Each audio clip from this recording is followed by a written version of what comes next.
के पास नीति का बल है और रावण अनीति वाला आदमी है, अनीति करता है। अपनी अनीति से रावण पथभ्रष्ट हो रहा है। इसलिए हनुमान जी के पास भले कुछ नहीं है लेकिन आत्मबल है, और जिसके पास आत्मबल होता वो कहीं दबता नहीं है किसी के सामने। हनुमान जी निर्बंध स्थिति में है, मेघनाथ का बंधन इसको बांध नहीं सकता, आत्मबल है हनुमान जी के पास। रावण के दरबार में खड़ा होकर के हनुमान जी ने रावण को चुनौती दे दी है। रावण इतना दुराचारी है तुम। और रावण तो इतना, रावण ऐसा था कभी राम का नाम भूल से लेना नहीं चाहता था। हनुमान जी वही कहते, मोह मूल बहु शूल प्रदर त्यागो कम अभिमान। रावण तुम्हारे भीतर अभिमान है। अभिमान कहते हैं अहंकार को, अहंकार कहते हैं मद। मद मतलब अहंकार, अभिमान। ये मद बहुत तरह का होता है। मद तो बहुत भांति का, काहे न जाने कोई। तन मद, मन मद, जाति मद, माया मद सब लोए। विद्या मद और गुणों मद, राज मद उन्मद। इतने मद को रद्द करे तब पावे अनहद। जाति का मद होता है, विद्या बुद्धि का मद होता है। मद मतलब अहंकार, नशा। विद्या बुद्धि का होता है, जाति पाति का होता है, कुल बड़प्पन कुल धर्म का होता है। हनुमान जी कहते हैं तुम बड़े अभिमानी हो, घमंडी हो। हे रावण, राम नाम बिनु गिरा न सोहा। जब तक अपने मुख में भगवान का नाम न हो ना, तो वाणी शोभा नहीं देती। रावण, इसलिए अभिमान को छोड़ो, त्यागो तम अभिमान। अभिमान को छोड़ो, भजो राम रघुनायक, कृपा सिंधु भगवान। कृपा सिंधु भगवान का भजन करो। और आप जानते हैं रावण कैसा था। रावण कभी भूल से भी राम नहीं बोलता था, ऐसा कट्टर था रावण। एक बार तो किसी ने कह दिया रावण से कि रावण, आपका जो भाई है ना विभीषण, वो तो आपके शत्रु का नाम लिख करके रखा अपने मकान में। दीवार में राम राम लिख करके रखा, अपने छप्पर पर राम राम लिख करके रखा है। जहां देखो विभीषण के घर में सब जगह राम राम लिखा हुआ है। विभीषण जी के घर में तुलसी का, बेलवा, केला का पेड़, जो शुभ होता है, शकुन होता, वो सब है। वो तो भगत बन करके बैठा हुआ है। ये बात से रावण को बड़ा क्रोध अपना लिया, चंद्रहास खड़ग तलवार लिया और चल दिया विभीषण के घर उसको दंड देने के लिए। अब विभीषण तो भगवान के भक्त है। जो भगवान के भक्त होते उसकी बुद्धि बड़ी प्रखर होती है और भगवान की कृपा होती है, भगवान की प्रेरणा होती है, उसको अच्छी अच्छी प्रेरणा होती रहती है बुद्धि में, मन में। रावण वहां जाता है, अब विभीषण को ललकारा, अरे विभीषण, तो मेरा भाई होकर के मेरे शत्रु का नाम लिख करके रखा है। तो मेरा भाई है कि मेरा शत्रु बना बैठा है। विभीषण तो बड़े विनम्र। विभीषण ने कहा कि भैया क्या हुआ? कहा दुष्ट, तो मेरे शत्रु का नाम लिख करके रखा है। अब देखिए विभीषण के भक्त हैं। जो भक्त होते हैं वो चतुर शिरोमणि होते हैं, और जो भक्ति नहीं करते भले चतुर होते। दुनिया के विषय भोगों में, दुनिया के भोग पदार्थों को, भोग सामग्री को इकट्ठा करने में भले चतुर कोई हो जाए, लेकिन कबीर साहब कहते कोई चतुर न पावे पार नगरिया बावरी। और जो भगत होते हैं, चतुर शिरोमणि ते जगमाही, जे मनि लागे सुजतन कराही। राम भगति चिंतामणि सुंदर, बसे गरुड़ जाके कोई अंतर। ये भगवान की भक्ति रूपी चिंतामणि जिसके भीतर बसे, वो चतुर शिरोमणि होते वही है विभीषण। रावण है चतुर, विभीषण जी चतुर शिरोमणि। रावण है संसारी, विभीषण जी है परमार्थी। रावण वहां जाता है, तूने मेरे शत्रु का नाम लिख करके रखा है। अब विभीषण जी कहते हैं कि दुष्ट है ये, और दुष्ट से अगर कुछ उससे अगर लगे, उससे अगर लड़े तो दुष्ट से कौन लड़ ले जाए? उसे तो अपना बस पे ही रहने में लाभ फायदा है। तो विभीषण जी कहते भैया ये आपके शत्रु का नाम कहाँ है? तो देखो तुम क्या क्या लिख करके रखे हो। विभीषण जी कहते भैया ये तो आप ही का नाम है। अरे मेरा नाम तो रावण है, ये नाम तुमसे मेरा हो गया। तब विभीषण जी कहते हैं हाँ आप ही का नाम है भैया। सो कैसे? तो विभीषण जी कहते हैं आपका नाम अकेले नहीं है, आपका भी नाम है और साथ में भाभी जी का भी नाम हम दोनों मिला करके लिखे हैं। रावण का तब तो हमको ठगने चला है। मेरा नाम तो रावण है, मेरी पत्नी का नाम मंदोदरी है। रावण मंदोदरी ने मेरा नाम होकर लिखा, भाई क्या क्या तुम लिख करके रखे हो? शांत हो जाइए सब। ये क्या क्या तुम लिख करके रखे हो? तब विभीषण जी कहते कि नहीं भैया, देखिए आपका नाम रावण है ना, मैंने रावण से रा ले लिया और मंदोदरी से मैंने मान निकाल लिया। रावण का रा अब मंदोदरी का मा दोनों मिला के तो क्या हो गया? राम हो गया ना। तो रावण ने एक बार कहा कि हाँ राम हो गया, कहा वही तो लिखे हैं, अभी का तो नाम है। ये रावण वेद पढ़ के भी मूर्ख ही रह गया। वेद पढ़ना अलग बात, इसलिए राम भगवान ने हनुमान से कहा था आप पढ़ेंगे। राम भगवान ने कहा था कि हनुमान आदित्य चतुरो वेदान सर्वशास्त्राण्य कसा ब्रह्म तत्व न जानाति तर्विपाकर संयता। हनुमान, ये वेद वेदांत को पढ़ने से ज्यादा पढ़ने से क्या मिलेगा? जो अपने भीतर के ब्रह्म तत्व को नहीं जाना, जो ईश्वर को नहीं जाना, तो वेद पढ़ने से क्या होगा? आप देखें ना, आपके घर में कलछी तो होती है ना, लोग क्या करते हैं? कलछी को कभी दूध में डालते हैं, कभी कलछी को खीर में डालते हैं, कभी कलछी को दही में डालते हैं, कभी मक्खन में डालते हैं, कभी दाल में, कभी सब्जी में, कभी रसगुल्ला में। कहाँ कहाँ कलछी को आप डालते रहते हैं। और कलछी को पूछे भी, कलछी तुमको रसगुल्ला कैसा लगा तो बता देगी। कलछी तुमको खीर कैसी लगी तो बता देगी, वो नहीं बताएगी। भगवान राम का वचन है, राम भगवान कहते हैं हनुमान, जैसे ये कलछी सभी में जाकर के भी परिषद के स्वाद से रहित ही रहता है, ऐसे ही जो व्यक्ति वेद को तो खूब पढ़ ले लेकिन साधना करके ब्रह्म को नहीं जाने ना, तो बस उसी कलछी के समान है। हनुमान जी ने ब्रह्म को जाना है, रावण ने वेद को पढ़ा है, इसलिए रावण के सामने हनुमान जी गौरव से खड़े हैं और रावण को धुतकार रहे, रावण को शिक्षा दे रहे हैं। और फिर भगवान राम ने यह भी कहा था हनुमान से कि हनुमान, बहुत से शास्त्रों को पढ़ने से क्या मिलेगा? बहुत शास्त्र कथा कंठा रोमंते न करते, लेकिन अन्वेष्टव्यम प्रयत्न न मारुति द्वितीरांतरम। अरे पवन कन्या हनुमान, ये बहुत से शास्त्रों को मथने से क्या मिलेगा? अपने भीतर में जो ब्रह्म ज्योति है, अंधकार में तुम पड़े हुए हो, आंख बंद करके अंधकार दिखता है, अंधकार में पड़े हुए हो और शास्त्रों को पढ़ने से क्या मिलेगा? इसलिए हे पवन तनय हनुमान, अत्यंत यत्नवान होकर के अपने भीतर की ज्योति की खोज करो, ज्योति को देखो। ये देखिए हनुमान जी को कैसा उपदेश दिया भगवान। यही बात हमारे गुरु महाराज जी कहते हैं। वहां पर राम भगवान कहते हैं अन्वेष्टव्यम प्रयत्न मारुति ज्योतिरांतरम, हे पवन तनय हनुमान, अपने भीतर की ज्योति की खोज करो। और हमारे गुरु महाराज जी कहते हैं यहाँ खोज करो अंतर जारी, अदृष्टिवान कोई देखा। अपने भीतर की ज्योति की खोज करिए। आंख बंद करने पर यदि अंधकार ही दिखता है ना, तो समझिए हमारी वृत्ति रावण की वृत्ति है। ऐसा क्यों? रावण जो था ना, रावण कामी था, क्रोधी था, लोभी था। और जब तक हम अंधकार में पड़े रहेंगे ना, तब तक ये सब विकार हमारे भीतर प्रचंड होकर के रहता है। काम क्रोध मद लोभ रत गृहासक्त दुख रूप, देख भी जानी रघुपति मूढ़ पड़े तुमको। ये अंधकार जब तक भीतर में, तब तक हमारी राक्षस की वृत्ति, रावणी वृत्ति रहती है।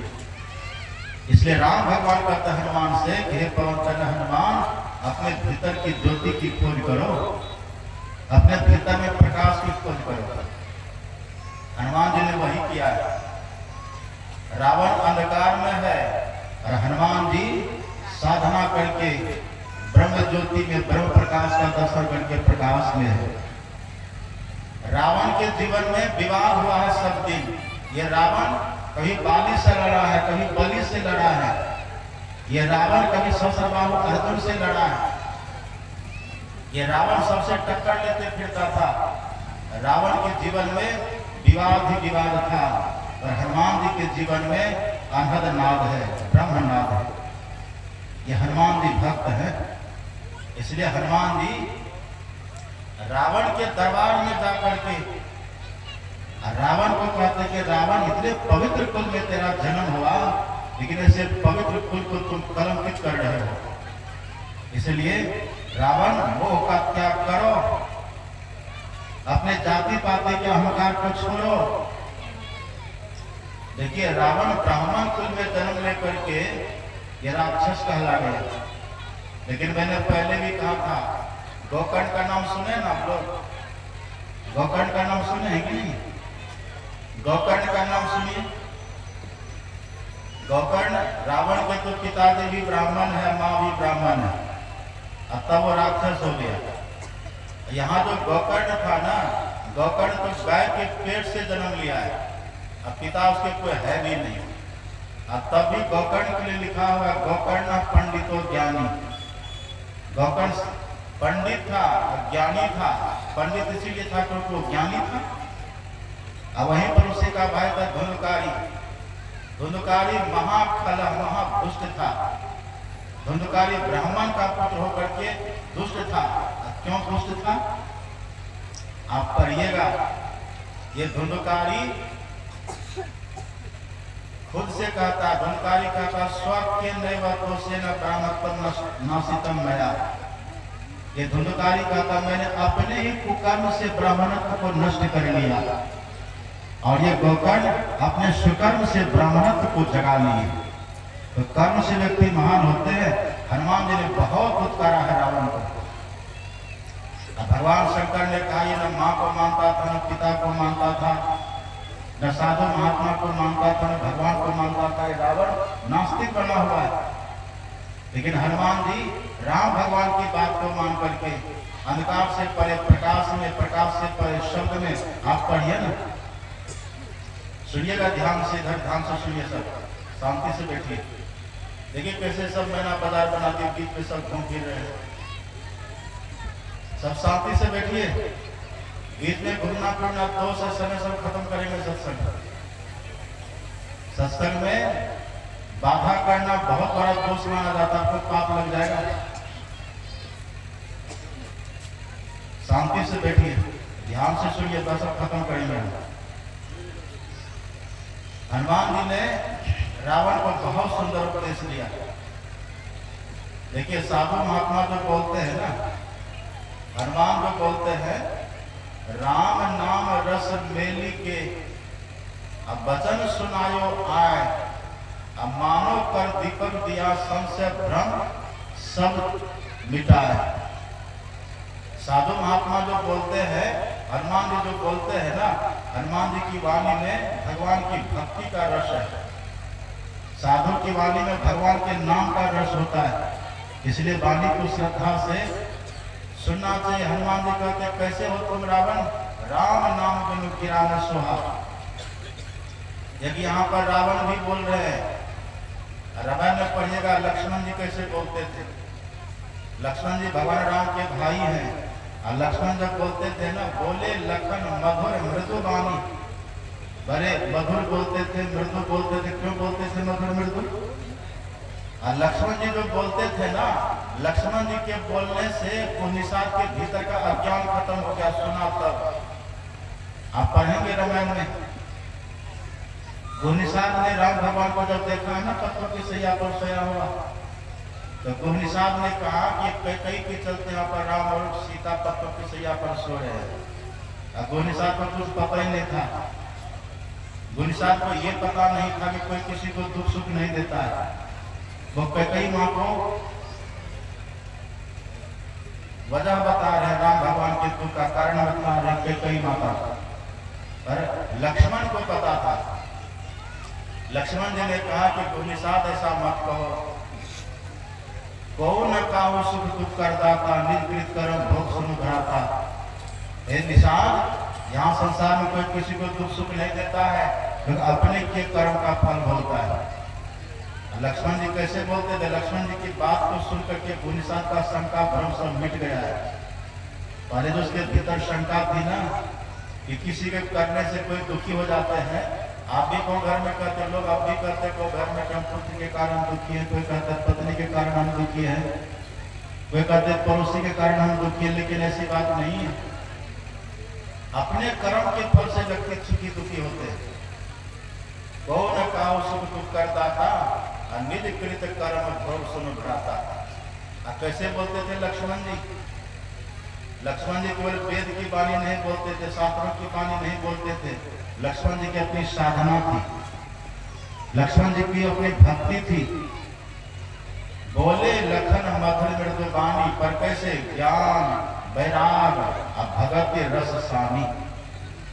लक्ष्मण जी जब भी बोलते थे ज्ञान से सनी हुई बातें बोलते थे, भक्ति से सनी हुई बातें बोलते थे, वैराग से सनी हुई बातें बोलते थे। इसलिए लक्ष्मण की बातों को सुनने से सुनने वालों के भीतर ज्ञान होता था, शंका भ्रम का निवारण हो जाता था। वही हनुमान जी कहते रावण से कि रावण तुम बोलते तो हो, पर तुम्हारी वाणी में भक्ति का रस नहीं है, तुम्हारी वाणी में वैराग का रस नहीं है, तुम्हारी वाणी में भगवान के नाम का रस नहीं है। राम नाम गुरु गिरा न सुहा, भगवान के नाम के बिना वाणी अच्छी नहीं लगती। इसलिए रावण को हनुमान जी ने बहुत उत्कारा है। अभी देखते भी लोग कहते हैं, बहुत ऐसे लोग होते हैं जो अपनी यश कीर्ति के लिए बहुत परेशान है। लोग सोचते कि हमारा यश हो, हमारा नाम हो, हमारी कीर्ति फैले संसार में, और यहाँ तक प्रयास करते कि हमारा वंश भी चले आगे, हम मर जाए लेकिन मेरा वंश चलते रहे, मेरा पुत्रों के पुत्रों का पुत्र, मेरा वंश अमर रहे। ऐसे वंश अमर रहता है। अब यहाँ जितने लोग बैठे हुए हैं, यदि हम पूछ दे कि नहीं से अपने दादा के दादाजी का नाम कोई तो याद होगा कि नहीं? कोई जानते हैं? दादा के दादाजी का नाम सरदादा मुझे भी बोलते हैं। है किसी को नाम याद? सब भूल भाल गए, वो चले गए, और कहाँ गए कोई आता पता नहीं है। जैसे हमारे छर दादा चले गए ना, ऐसे हम सब भी चले जाएंगे, हमारा कोई आता पता नहीं होगा। अब वंश की बात करते हैं, ऐसे वंश अमर नहीं होता है। वंश तो अमर है मीरा का। कोई मीरा का नाम डुबा पाएंगे? कोई मीरा का नाम मिटा पाएंगे? कोई मीरा का नाम मिटा नहीं पाएंगे। सूर्य मिटेगा, चंद्रमा मिटेगा, ये तारे नक्षत्र, धरती, अंबर, ये पूरी प्रकृति मिटेगी ना। और जब फिर से सृष्टि का सर्जन होगा, तब फिर से मीरा का नाम उजागर हो जाएगा। एक ऐसा दिव्य दृष्टा कोई पुरुष होंगे जो फिर से मीरा का इतिहास लिख देंगे, क्योंकि मीरा अमर आत्मा है। संत कबीर अमर आत्मा है। संत कबीर का वंश अमर है, मीरा का वंश अमर है। सबरी का देखिए ना, अभी भी कोई गौ घर में कोई माता देखे ना काली कलुटी, तो लोग कह देते सबरी है, लोग कह देते सबरी है। कोई अच्छा भजन गा दिया, कहे तो मीरा है। कोई अच्छा प्रवचन कर दिया, कहते विवेकानंद है। वो सब अमर आत्मा हो गई। अमर कैसे होते? आपके भीतर जो भ्रम है ना कि हमारा वंश चले, हमारा यश फैले, हमारी कीर्ति फैले, लोग इसी प्रयास में क्या करते, कितना तो दिन दे दिए, अपने समाधि बना देते, हम मरेंगे तो हमारा समाधि मंदिर रहेगा, तो नाम फैलेगा, यश फैलेगा। ये सब कुछ भी नहीं है। आप खोजिए, माता सबरी की न तो कहीं पर समाधि मंदिर मिलेगा, माता सबरी के नाम से कहीं पर न तो कोई पुस्तक छपी हुई है, माता सबरी का कोई कुल खानदान का नहीं है, लेकिन चारों दुनिया में माता सबरी का नाम है कि नहीं? कहिए, भारत का ऐसा कौन सा कोना है जहां माता सबरी का नाम नहीं है? ऐसा कौन सा कोना है भारत का जहां कबीर का नाम नहीं है, जहां गुरु नानक का नाम नहीं है, कहीं जहां मीरा का नाम नहीं, सबरी का नाम नहीं है, सहजों का नाम नहीं है, प्रहलाद का नाम नहीं है, ध्रुव का नाम नहीं? कहीं क्या क्या था इन लोगों ने? अब सुनिएगा ध्यान से। संत कबीर को किसी ने पूछा कि कबीर साहब आप तो संत हैं, आप कृपा करके बतलाइए, ये जो लोग अपने वंश को अमर करना चाहते हैं कि हम मरे तो हमारा वंश चले, हम मरे तो हमारा नाम फैले, यश फैले, लोग इसी के प्रयास में रहते हैं, आखिर ये वंश किसका अमर होता है, ये वंश किसका चलता है। तब कबीर साहब ने उत्तर दिया। कबीर साहब कहते हैं, सुनो, कबीर साहब कहते हैं, आदि नाम निज सार है, अब बूझ ले हो सो वंश, जिन जानिया निज नाम को अमर भयो सो वंश। उसी का वंश अमर होता है जो आदि नाम को पकड़ लेता है।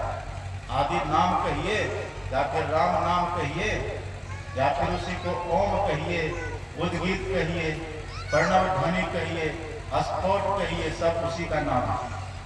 वही परमात्मा सुस्थित नाम, उसी को धन्यात्मक नाम कहते हैं। कबीर साहब कहते हैं कि उस नाम को जो पकड़ लेता है, आदि नाम को जो पकड़ लेता है ना, ऐसे व्यक्ति का वंश अमर हो जाता है। वही यहाँ पर हनुमान जी कहते कि रावण, इतना सब कुछ तुम्हारा है, 1 लाख कुछ 1.25 लाख नाती जानते हैं ना रावण का।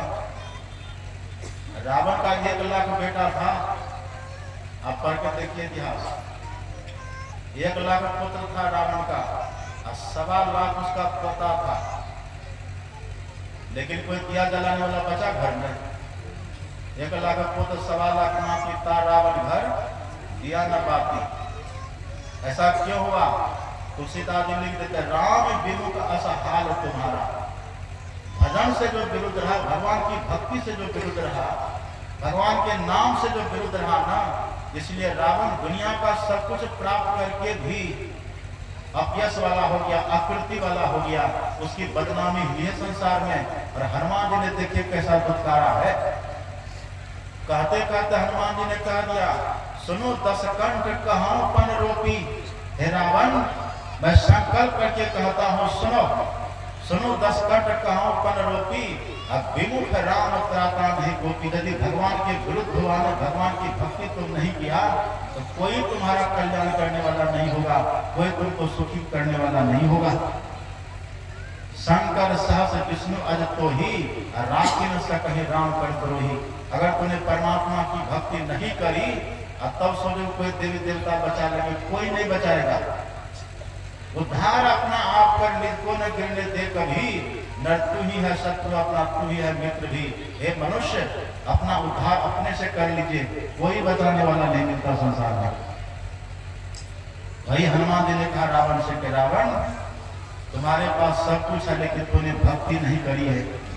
तूने सीता का हरण किया, तूने पराई स्त्रियों का हरण किया, तूने परद्रोह करता रहा, सब दिन तूने परद्रोह किया है। इसीलिए राम विमुख का हाल तुम्हारा।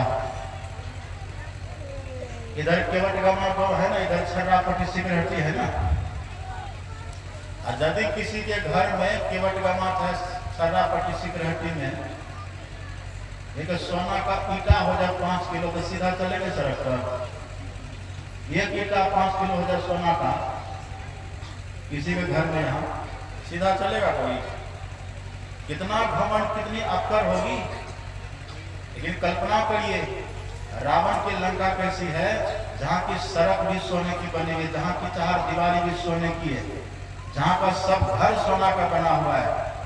इतना सब कुछ होने के बाद भी लंका जरे अनाथ पर जैसा, अनाथ के जैसे उस सोने की लंका धू धू करके जल गई।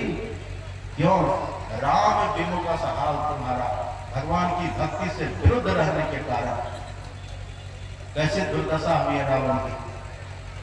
इसलिए सब कुछ ठीक है, धन कमाने का विरोध है, धन भी आपके पास बहुत होना चाहिए, आप बहुत बड़े पद पर भी रहिए, अच्छा कपड़ा पहनिए, अच्छी गाड़ियों में घूमिए, अच्छा सब कुछ करके रहिए, लेकिन साथ साथ कभी भक्ति को मत छोड़िए। यदि भक्ति छोड़ दिए ना, तो सब कुछ व्यर्थ हो जाएगा।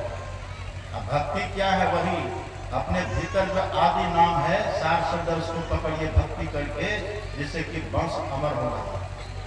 देखिए, आप 1 लिखिए, 1 पढ़ दीजिएगा शून्य, तो कितना हो जाएगा? 10 हो जाएगा। 1 शून्य और दे दीजिएगा तब 100 हो जाएगा। 1 शून्य और दे दीजिएगा तब 1000। 1 शून्य और दे दीजिएगा तब 10,000। 1 शून्य और दे दीजिएगा तब 1 लाख। 1 को हटा दीजिएगा तब क्या बचेगा? ये एक है क्या? यही है, राम नाम को अंक है, सब साधन है सुन, अंक गए कछु हाथ में, अंक रहे 10 गुण। एक जब तक है ना अंक, जब तक है ना सुन देते चले जो 10 गुना बढ़ता चला जाएगा। और एक को हटा दीजिएगा, सुन का कोई वैल्यू नहीं, सुन बचा सुन, चाहे सुन गुना सुन, चाहे सुन कलो सुन, सब सुन ही सुन होता है, सुन का कोई वैल्यू नहीं होता है। यदि जीवन में भगवान की भक्ति है, भगवान का नाम जीवन में है, तब खेती करिए तब भी वो खेती भी 10 गुना, और जो कुछ मिलेगा भक्ति करके ना प्राप्त कर रहे हैं वो भी आपको सुख देगा, वो 10 गुना सुख देगा आपको। खेती करिए तब भी ठीक है, नौकरी करिए तब भी ठीक है, हाँ, लेकिन भक्ति करते हुए। इसीलिए संत महापुरुष कहते करते कर्म करो विधि नाना, और सुरत राख जा कृपा विधाना। सब कुछ करिए लेकिन अपने ख्याल से भगवान की भक्ति करिए। और कभी ये मत कहिए कि संडे हो के मंडे निधि खाओ अंडे, ऐसा कभी मत करिए। यदि मनुष्य होकर के अंडा खाइएगा ना, संडे हो के मंडे निधि खाओ अंडे, तो जबरात के डंडे लगते हैं, सावधान अभी सो जाइए। मांस मछलिया खात है सोरा पान से हेत, अब ते नर दर से जाएंगे जो मूली की खेत। उखड़ जाइएगा धन की खेत से, और दोबारा फिर कोई मनुष्य बनना मुश्किल हो जाएगा। रामा रामा हरे हरे, बकरी मुर्गी घरे घरे, ये मत करिए। खान पान को ठीक करके रखिए, खान पान को संभाल करके रखिए। अब दीक्षा लेकर के भजन करिए। वो राम नाम कैसे मिलेगा, आदि नाम कैसे मिलेगा, जिससे वंश अमर होता है, वो किसी किताब में लिखा हुआ नहीं है। उसके लिए उपाय है, युक्ति है। क्या उपाय है? कैसा आप उस नाम को पाएंगे? गुरु भेद धरी धरी, ध्यान से सुनिए तो सब खत्म करेंगे। गुरु भेद धरी धरी, दिव्य दृष्टि करी करी, 3 बंद बंद करी भजो नाम सोई। पहले गुरु से दीक्षा लीजिए, और दीक्षा लेकर के बैठिए, ध्यान करिए। जब आपकी दिव्य दृष्टि खुल जाएगी ना, तब वो शब्द मिलेगा जिससे वंश अमर होता है। दिव्य दृष्टि खुलेगी, और जिसकी दिव्य दृष्टि खुल जाती है ना, उसको अपने भीतर का अंधकार नहीं प्रकाश दिखता है। और जिसको दिव्य दृष्टि खुल जाती है, सबके मन की बात को जानते, पर वो कहते नहीं, किसी से कहते नहीं, फिर उसको जादूगर कह देते। और दीक्षा में कह देते हैं जो कुछ अपने भीतर में दिखे कहिएगा, नहीं तो सब खत्म हो जाएगा। तो जो अपने भीतर दिव्य दृष्टि प्राप्त करते हैं, और दिव्य दृष्टि कौन प्राप्त करते हैं? जो दृष्टियों की साधना करते हैं। अपने से कर लीजिएगा दृष्टियों की साधना। अपने से भले कोई एक मंत्र का जप कर सकते हैं, अपने से भले कोई किसी भगवान के रूप का ध्यान कर सकते हैं। इतने से किसी के भीतर प्रकाश नहीं हो जाता है। पान दिया, फूल दिया, और दिया पैसा, फूक दिया पैर होती पैसा, इससे दिव्य दृष्टि नहीं होती है। तब मुर्शिदे कामिल से मिल, सिद्ध और सबूरी से तकी, जो तुझे देगा फहम शहरक को पाने के लिए। मुर्शिद कहते गुरु को, और कामिल कहते पक्के सच्चे। जो सच्चे पक्के गुरु के पास जाते हैं, तो गुरु उसको कृपा करके अपने भीतर में दिव्य दृष्टि प्राप्त करने की साधना बतला देते हैं। शहरक का, मुक्ति का द्वार बतला देते हैं, प्रकाश का द्वार बतला देते हैं। यही पक्के गुरु की पहचान है। ये तो मंत्र का जब तक कोई बतला देगा, कहां पर वो शहरक है, कहां पर वो प्रकाश का द्वार है, यही दीक्षा में बतलाते हैं। ये जो दीक्षा में जान करके ठीक से साधना करेंगे, गुरु भेद धरी धरी, दिव्य दृष्टि करी करी, 3 बंद बंद करी भजो नाम से, वो राम नाम है। ये केवल राम नाम नहीं, आप पढ़ेंगे ना रामायण को, ये राम का नाम लेकर के तो राम के पिता का शरीर छोड़े थे, पढ़िए ना रामायण में। एक ही बार में 6 बार भगवान का नाम लिए थे दशरथ जी महाराज। राम राम कही राम कही राम, तनु पड़ी हरि रघुवर बिरह राव गयो सुरधाम। दशरथ जी महाराज मरने के समय 6 बार राम राम बोले थे, अब तब भी शरीर छोड़ करके वहां गए जहां बाद में रावण भी गया, और जहां जटायु भी गया वहां गए, स्वर्ग गए, और स्वर्ग के लिए राम भगवान ने खुद ही कहा है, स्वर्ग और स्वर्ग अंत दुखदाई। यदि कोई स्वर्ग जाते हैं ना मरने के बाद, जब तक पुण्य की पूंजी है तब तक स्वर्ग में रहते हैं, और जैसे पुण्य की पूंजी खत्म हुई बस छीने पुण्य मतलब के किस्म के पुण्य छीन सही देव सब से नरक में आगे फिर नरक में जाना पड़ता है। आप कल्पना करिए, इस राम नाम की बात नहीं है, वो राम नाम है। पहले अपने भीतर प्रकाश हो तब वो जो राम नाम प्रकट होता भीतर, जिसको धन्यात्मक कहते हैं, वो धन्यात्मक परान पसंती न मध्यमा न बैठरी, वर्णात्मक हत धन नहीं कोई। अभी यहाँ पर हम बोलते हैं ना, बोलने की इच्छा करने मात्र से पहले नाभि में ठोकर लगती, उसको परावाणी कहते हैं। हम जैसे बोलने का प्रयास किए तो नाभि में भी ठोकर लगे, उसी को बोलते हैं परावाणी। फिर वही उठ करके हृदय में आता तो पसंती वाणी हो जाती है, और फिर वही उठ करके कंठ में आता है, वही मध्यमा वाणी हो जाती है, और फिर वही मुंह से निकल जाता तो पैखड़ी वाणी होती है। इसको बोलते हैं वर्णात्मक। ये वर्णात्मक नाम है, ये वर्णात्मक राम नाम है, इससे काम नहीं चलेगा, ये सुल्टा नाम है। लेकिन रत्नाकर ऐसे दस्यु, रत्नाकर ऐसे डाकू, इतने ब्राह्मणों का वध किया था, कितनी गालियां लग गए थे उनके जनेऊ से। वो वाल्मीकि, वो रत्नाकर भी जिस नाम को जप करके शुद्ध हो गया था, जान आदि कवि नाम प्रताप हो, अब वो शुद्ध करी उल्टा जाप, उल्टा नाम उल्टा जप करके। उल्टा क्या है? हम बोल रहे हैं यहाँ नाभि में ठोकर लगती मुंह से निकला, उल्टा नाम है। ये पिंड से ब्रह्मांड की तरफ, नीचे से ऊपर की तरफ जाता है। सब सुन रहे हैं कि नहीं? समझ रहे हैं कि नहीं सर? समझिए बात। अभी तो हम लोग बोलते हैं जिसको बोलते हैं उल्टा नाम। उल्टा नाम किसको बोलते हैं? जो ऊपर से ब्रह्मांड से नीचे की तरफ आता है, वही भगवान की वाणी, वही राम नाम है, उसको बोलते हैं उल्टा नाम। और अभी के लोग क्या कहते हैं, कोई जो रत्नाकर थे ना, वो राम के बदले मरा मरा जपते तो कल्याण हो गया, सब गलत बात है। वो उल्टा नाम है, उसको बोलते हैं उल्टा अक्षर। राम को अक्षर से बना है ना, जो अक्षर को बदल दी जाके पीछे करे तो तब वो मरा होता है। यहाँ अक्षर की बात नहीं है, नाम कहते हैं शब्द को। ये शब्द नहीं बदला, शब्द उल्टा नहीं होता। ये उल्टा नाम कहने का भाव जो ऊपर से, जो ब्रह्मांड से पिंड की तरफ आ रहा है, वह है राम नाम, वह है उल्टा नाम। वो किसी को तब मिलता है जब अपने भीतर में पहले प्रकाश हो। हमारे गुरु महाराज जी कहते हैं, ऐन महल पट बंद किए चलो, सुख मन घाटी हो। दोनों आंख को बंद करिए और सुखमना में ध्यान लगाइए। और सुखमना का भेद गुरु से जाने अपने से पता नहीं चलेगा। भेद यह गुप्तपना किसी ग्रंथ से है असंभव, समझ लो किसी संत से। कोई संत इस बात को समझा देते, वो सुखमना कहाँ है? तो गुरु महाराज जी कहते चलो सुखमन घाटी, सुखमना में चलिए। अब वहां जब दोनों दृष्टिधार हमारी स्थिर होगी ना ठीक से, पहले एक मंत्र का हम जप करते हैं, जो मंत्र गुरु बतला, दूसरे मंत्र का मन ही मन खूब जपते हैं, और फिर गुरु महाराज के रूप का ध्यान करते हैं, उस मन ही मन, उसको करते हैं मानस ध्यान। मानस जप, मानस ध्यान। रोज हम लोग आते हैं, गुरु जाप मानस, ध्यान मानस, कीजिए दृढ़ साध कर। इनका प्रथम अभ्यास कर श्रुति शुद्ध करना चाहिए।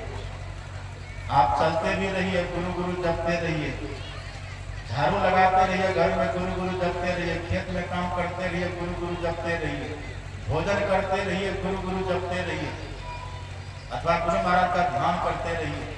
अब फिर बैठ करके 3 बार करिए। जब इस तरह से करते रहेंगे ना, आपकी वृत्ति शुद्ध हो जाएगी, पवित्र हो जाएगी। और जब वृत्ति शुद्ध पवित्र होगी तब दृष्टि को स्थिर करने की शक्ति मिलेगी वहां। जब तक ये नहीं होता तब तक दृष्टि हमारी कांपती रहती है। अभ्यास करते करते दृष्टि स्थिर हो जाती है। जैसे दृष्टि स्थिर होगी ना, दृष्टि के स्थिर होते ही अपने भीतर में ज्योतिर्बिंदु का दर्शन, और वही ज्योतिर्बिंदु धीरे धीरे बढ़ेगा तारा की तरह, फिर धीरे धीरे बढ़ेगा चंद्रमा की तरह, दिव्य प्रकाश भीतर में हो जाएगा। वही गुरु महाराज जी कहते हैं, दृष्टि डोरी स्थिर रहे, परिणाम क्या होगा? तो मैं बीच ही में फाटी अंधकार बीच से फट जाएगा। जैसे अंधकार फटा, ज्योति मंडल धसित धाय के निर्खत बैरागी हो। आप दौड़ करके अपने भीतर ज्योति मंडल में, प्रकाश मंडल में चले जाएंगे और वहां पर भगवान के विराट रूप का दर्शन आप कर सकते हैं। जो विराट रूप का दर्शन कभी अर्जुन को भगवान श्री कृष्ण ने कुरुक्षेत्र के मैदान में दिखलाया था, वो आप अभी भी देख सकते हो साधना करके। यही है दिव्य दृष्टि। यही ज्योति मंडल में जो चले जाते हैं ना, तब गुरु महाराज जी कहते हैं ज्योति मंडल धसी धाय के निर्खत बैरागी हो। और धूर धुन गही लही, यही धूर धुन, धुन कहते हैं शब्द को, धुन कहते हैं नाम को, धुन कहते हैं नाद को, धुन कहते हैं संगीत को। ये जो बाहर वाली सुनते हैं तो गीत है, और सबके भीतर में संगीत हो रहा है, वो दिव्य संगीत है, वो ईश्वर की संगीत है। ये बाहर के गीतों को, भजनों को सुनकर के आप कितने मुदित प्रमुदित हो जाते हैं। आप कल्पना करिए जिस दिन आप भगवान के संगीत को सुन लेंगे, उस दिन कितना खुश हो जाएंगे, कितना आनंद मिलेगा जीवन में। हमारे गुरु महाराज जी जब ये साधना की है ना, आप भीतर में जब संगीत को सुने, तो गुरु महाराज जी ने कहा बाजे के तार सुनब दिन रतिया, अभिगत ताल अलग गति गाजे, और सुनत सुनत शीतल वही छतिया। सभी त्रिताप का समन हो जाता है, दैहिक देव भौतिक ताप भी समाप्त हो जाता है। इसके लिए दिव्य दृष्टि चाहिए। दिव्य दृष्टि की प्राप्ति दृष्टियों की साधना से होती है। दृष्टियों की साधना वही कर पाते हैं जो खूब बढ़िया से मंत्र का जप करते हैं और इष्ट का ध्यान करते हैं। और ये साधना उन्हीं से हो पाती है जो पूर्ण सदाचारी होते हैं। हमारे गुरु महाराज जी लिख देते पदावली में, पढ़िए, जौन निज घट रस चाहो, यदि अपने भीतर के रस को आप चाहते हैं, जौन निज घट रस चाहो, तो अपने को 5 पाप से हरदम खूब बचाओ। अपने को 5 पाप से खूब बचा करके रखना होगा। दुनिया वाले कुछ भी दे, दुनिया को कहने दीजिए। आप क्या भीतर से आप जानते हैं, हम क्या भीतर से हम जानते हैं। अपने आप को पापों से बचा करके रखिए। झूठ, चोरी, नशा, हिंसा, व्यभिचार। अब देखिए, जैसे आप इत्र को छूते हैं, हाथ में गोबर लगा रहता तो छूते हैं उसको। जिस उंगली में गोबर लगी हो ना, उस उंगली को पहले धो लेते तब इत्र को छूते हैं। ऐसे ही जब तक हमारी वृत्ति में पाप वृत्ति है ना, तब तक वृत्ति से भजन नहीं होगा। इसे वृत्ति से पहले पाप वृत्ति को छोड़ना होता है। अपने आप में पापों से बच करके रहिए। हमारे गुरु महाराज जी कहते हैं जौनी जे घट रस चाहो, अपने को 5 पाप से हरदम खूब बचाओ। है एक झूठ, नशा है दूसर, और तीसर नारी पर के हो, और चौथी चोरी, पंचम हिंसा, दिल से इन्हें अलगा हो। ये 5 पाप को मन से निकाल करके और तब साधना करिए। अब 5 पाप से कौन बचेंगे? मैं ही जो इनसे शायद ही बचन चाहो, और गुरु पद टहल कमाओ।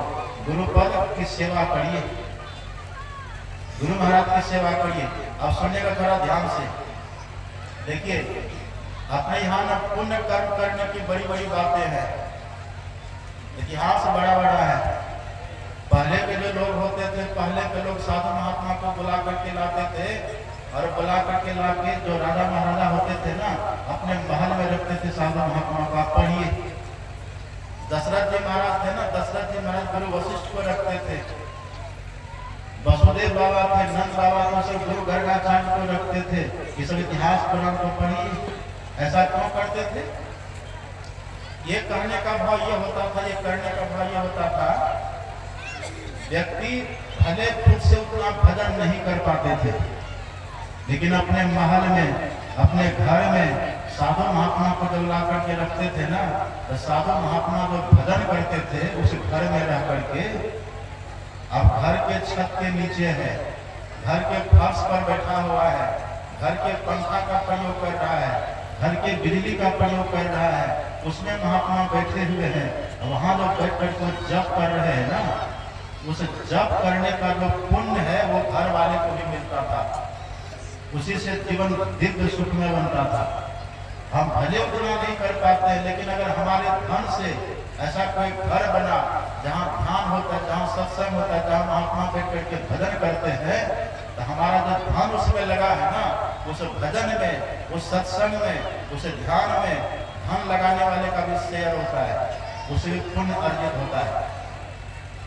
इसलिए जो पहले के लोग होते थे अपना धन धर्म कर्म में लगाते थे। अभी हम वहाँ गोटा में अपना गौशाला बना है ना, आप गोटा जगह कभी वहाँ जाकर देखिए, कितना सुंदर गौशाला वहाँ बनी है। वहाँ पर आप जाकर देखेंगे एक एक व्यक्ति अपने अपने नाम से कमरा बना के, कई कमरा बना हुआ है और सबका नाम उसमें लिखा हुआ है। अब कुप्पा घाट जाकर के देखिए, वहाँ सब अपने अपने नाम से कमरा बना करके छोड़ दिए, लाख 2 लाख वहाँ खर्च करके छोड़ दिए, अपना घर में पड़े हुए। अब वहाँ जो साधु महात्मा रहते हैं, वहाँ जो भजन ध्यान करते हैं, अब उन्हीं के पैसा का कमरा बना हुआ है, उसी के पैसा का वहाँ फर्श है, छत है, खिड़की दीवार सब है, उसके भीतर जो बैठ के कोई भजन करते हैं, कोई सत्संग करते हैं ना, ये घर बैठे बैठे उसका शेयरदार हो रहा है, ये घर बैठे बैठे उसका पुण्य कमा रहा है। इसलिए तो ऐसा करते थे लोग पहले, और अभी भी लोग करते हैं। अपना घर में भी बैठ करके ध्यान भजन करिए, और यदि भगवान ने धन दिया है, उस धन से थोड़ा धर्म भी करिए, और धन को ऐसे धर्म में लगाइए जहाँ पर पुण्य काम ज्यादा हो रहा हो, जहाँ पर ज्यादा सत्संग हो रहा हो, जहाँ पर ध्यान हो रहा हो। जब आप वहाँ पर अपने धन को लगाएंगे तो वहाँ पर सत्संग ध्यान होगा ना, उसका शेयर आपको सब दिन मिलता रहेगा। जैसा आप बैंक में जमा कर देते हैं ना रुपये, पैसे लोग FD कर देते, फिक्स डिपोजिट कर देते हैं। FD करके लोग घर में बैठ गए, अब बैंक में पैसा बढ़ता रहता है। ऐसे लोग अपना आश्रम में पैसा लगा देते हैं, घर में बैठ जाते हैं, आश्रम में सत्संग होता है, ध्यान होता है, वो पुण्य बनता रहता है। मरने के समय भले सब कुछ छूटेगा, लेकिन जो पुण्य आपने किया ना, वो पुण्य आपके साथ रहेगा। ये सब मेरा कहने का भाव यही है कि आप घर में रह करके सत्संग करिए, ध्यान करिए, भजन करिए। और यहाँ जो आश्रम बन रहा है, यहाँ आश्रम की तैयारी हो रही है ना, उसमें इसको बंद कर लीजिए, उसमें आप देखिएगा यहाँ जो आश्रम बन रहा है, यहाँ ये जो जमीन है